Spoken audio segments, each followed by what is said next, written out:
પછી મોકલે, પછી આવે છે, જુએ છે, સબ બરાબર है, इधर तो कुछ है ही नहीं. ફ્લક્ચ્યુએટ કેમ થાય છે?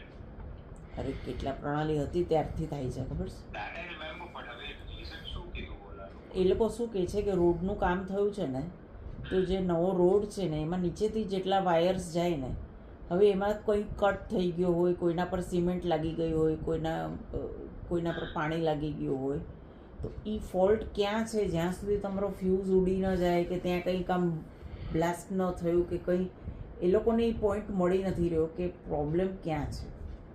હવે કે બનેલો રસ્તો પાછો તોડી તો ન શકે. But let's say some fuse or something blows, then they will have to break the road, right? એટલે એ લોકો તો ખબર પડે કે ફોલ્ટ છે ક્યાં. અત્યારે હવે એ લોકો છે ને એક નવો ડાયરેક્ટ એક વાયર આપણા બિલ્ડિંગના પેલું રેડ કલરનું એ લોકોનું જે જંક્શન બોર્ડ હોય ને એમાં એક નવો વાયર હવે નાખી જશે. હવે એ ઓન ગોઈંગ પ્રોસેસ છે. અત્યારે વાયર નાખી ગયા છે પણ એ લોકોએ કનેક્ટ